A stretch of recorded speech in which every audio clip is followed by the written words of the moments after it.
आप देख रहे हैं टीडीटी इंडिया। भारत में 84 लाख से अधिक बौद्ध हैं और उनमें से 87% अन्य धर्मों से धर्मांतरित हैं, ज्यादातर दलित जिन्होंने हिंदू जाति के उत्पीड़न से बचने के लिए धर्म बदल दिया। शेष 13% बौद्ध पूर्वोत्तर और उत्तरी हिमालयी क्षेत्रों के पारंपरिक समुदायों के हैं।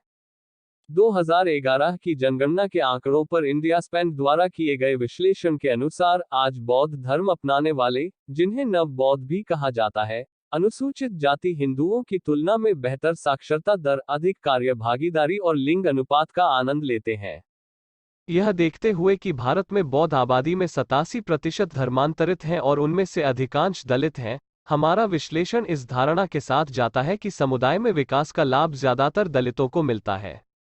जनगणना के आंकड़ों के अनुसार बौद्धों की साक्षरता दर 81.29% है, जो राष्ट्रीय औसत 72.98% से अधिक है।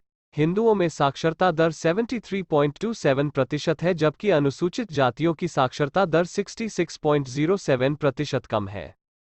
5 मई 2017 की सहारनपुर हिंसा के आरोपी सक्रिय संगठन भीम आर्मी के नेता सतपाल तंवर ने कहा, प्रशासन के वरिष्ठ स्तरों पर अधिकांश दलित बौद्ध हैं।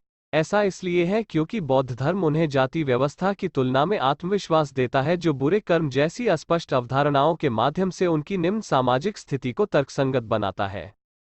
यह केवल पूर्वोत्तर के पारंपरिक समुदायों में है, विशेष रूप से मिजोरम 48.11% और अरुणाचल प्रदेश 57.89% में बौद्धों की साक्षरता दर जनसंख्या औसत से कम है। दूसरी ओर छत्तीसगढ़ 87.34%, महाराष्ट्र 83.17% और झारखंड 80.41% में साक्षर बौद्धों की संख्या सबसे अधिक है। धर्मांतरण आंदोलन महाराष्ट्र में सबसे मजबूत रहा है, इसके बाद मध्य प्रदेश, कर्नाटक और उत्तर प्रदेश का स्थान है। महाराष्ट्र की कहानी अद्वितीय है क्योंकि इसकी आबादी में बौद्धों का उच्चतम अनुपात 5.81% या 65 लाख से अधिक है। यह बी.आर. अम्बेडकर का गृह राज्य था, जहां उन्होंने 1956 में 6 लाख अनुयायियों के साथ बौद्ध धर्म अपना लिया। जातिवाद के खिलाफ विरोध का यह रूप आज भी जारी है, हालांकि इस तरह के धर्मांतरण की वृद्धि दर घट रही है। उत्तर प्रदेश में 68.59% बौद्ध साक्षर हैं, जो कुल जनसंख्या औसत 67.68% से अधिक है, और अन्य अनुसूचित जातियों 60.88% के आंकड़े से लगभग 8% अंक अधिक है। भारत में बौद्धों के बीच महिला साक्षरता भी कुल जनसंख्या औसत 64.63% की तुलना में काफी अधिक 74.04% है। डेटा से पता चलता है, नव बौद्ध राज्यों में केवल उत्तर प्रदेश 57.07% और कर्नाटक 64.21% में महिला साक्षरता दर कुल जनसंख्या औसत से कम है, लेकिन ये अभी भी इन दोनों राज्यों में अनुसूचित जातियों की तुलना में काफी अधिक हैं। 2011 में कुल अनुसूचित जातियों के लिए 945 की तुलना में बौद्धों के बीच लिंग अनुपात प्रति 1000 पुरुषों पर 965 महिलाओं का था।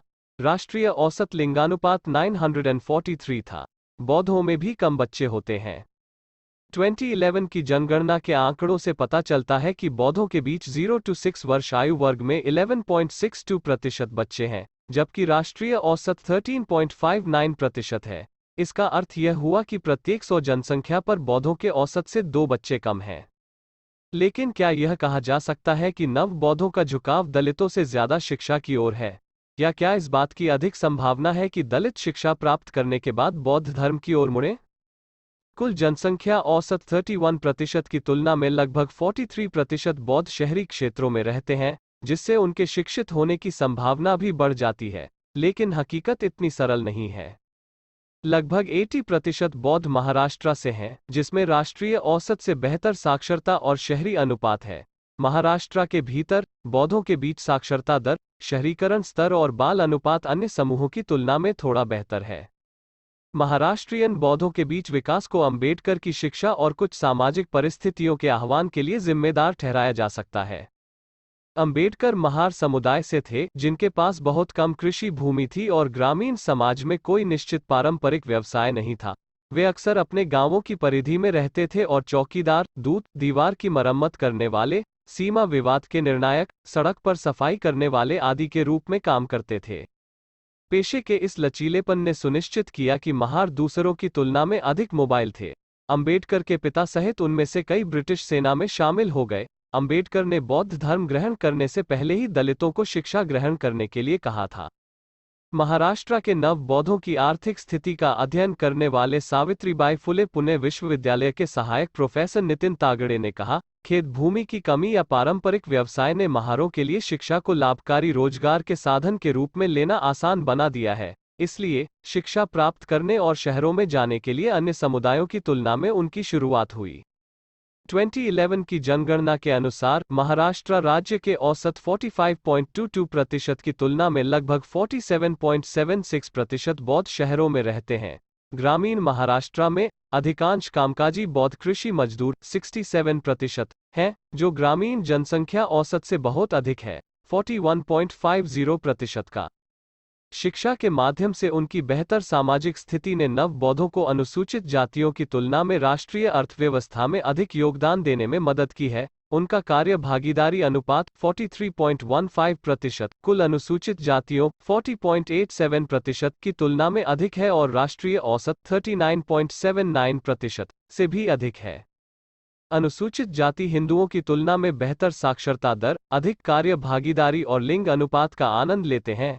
यह देखते हुए कि भारत में बौद्ध आबादी में 87% धर्मांतरित हैं और उनमें से अधिकांश दलित हैं, हमारा विश्लेषण इस धारणा के साथ जाता है कि समुदाय में विकास का लाभ ज्यादातर दलितों को मिलता है।